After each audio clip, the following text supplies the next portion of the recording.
Now, this evening hasn't turned out to be quite the evening that we were expecting. From our point of view, this evening is building to a most amazing climax, because you're going to be hearing from Neil Titley later, and there is nobody whose performances of the world of Irish letters is more enjoyable than his. He is a great artist, and we're jolly lucky that he is here. Thank you very much.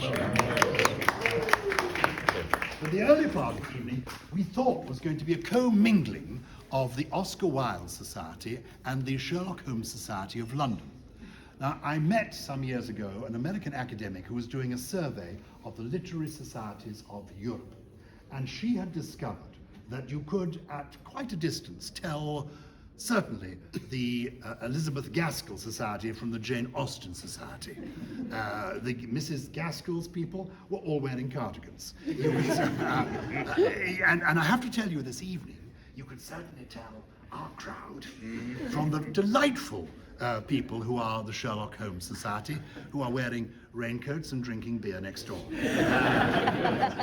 They were in here, but they sort of disappeared the moment the people in velvet with smoking caps and also they were slightly envious at the mix of ages that we have. Can I say how wonderful it is that we have a whole range of people here, from veterans like Don and myself, through to beautiful young people.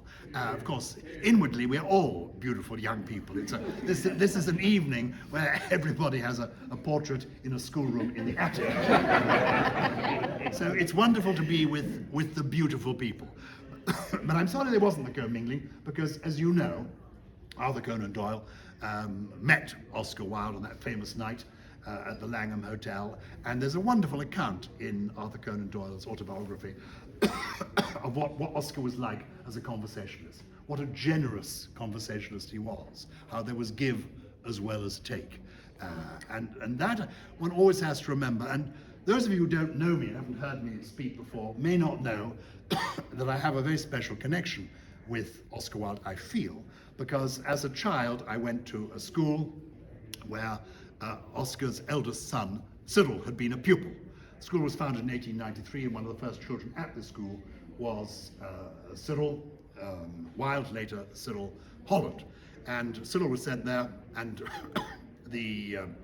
Constance and Oscar knew the founder of the school, a man called John Badley, who I met in the 1960s. So at one remove, when you meet me, and there will be new people here who have not been, we've not met before, have we? So step forward, come, this is your moment. Now shake my hand.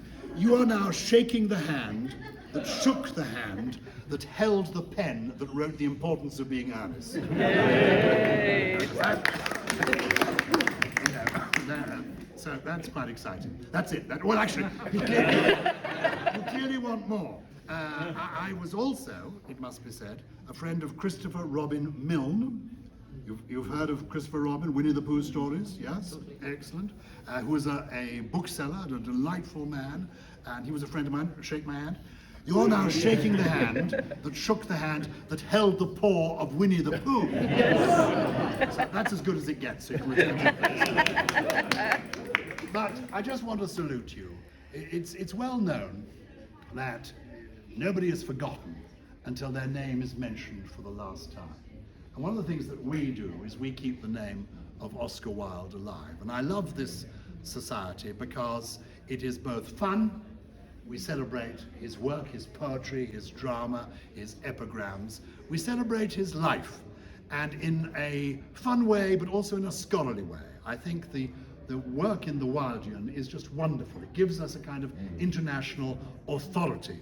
And the way we now also have, as well as intentions, we have an online newsletter. We are as modern as tomorrow, and we have a lot of time for yesterday. It's an irresistible combination.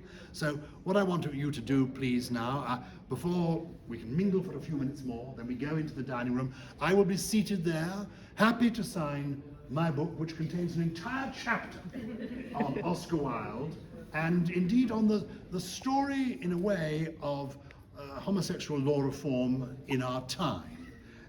And it tells the story of some people who, in the backwash from the great trial of 1895, were victims for so many years. So his story is one of pain and pleasure.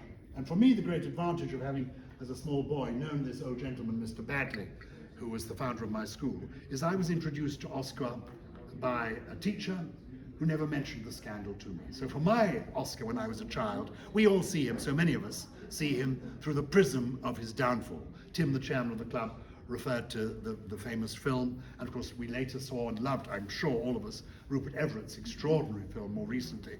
And we emphasize when we tell his story, we look at it from the end, backwards. But I was brought up to look at Oscar's life from the beginning upwards. And those first 40 years were golden, filled with genius, with a happy marriage, with the love of good children, a glorious story. And then it went out of control, and then became the tragedy that we also know. And that's what life is. There are good things and there are bad things. And that's why I think Oscar Wilde is so perpetually fascinating. We respect and admire this man because of his genius, but also because he was, as we all are, flawed. That's what makes him, to me, extra interesting. So I've written about him, and I shall be sitting there. This is the first edition. As Oscar said, in his experience, second editions were usually the rarity. So it could be that this is the only edition. I shall sign it on the eve, as we are, of Oscar's birthday, the 15th of October. I shall be happy to sign it, but I'm not proud. I will put Merry Christmas, those of you who think further ahead, Happy Easter, whatever you want. And also, if it will do better on eBay that way, I'm quite happy to sign it J.K. Rowling. But ladies and gentlemen, can we, if we have glasses, can we raise our glass to the memory of an extraordinary human being who led an extraordinary life, and whose work and whose spirit, all these years later, 121 years after his death, this vivid personality is still with us. To the memory of Oscar Wilde.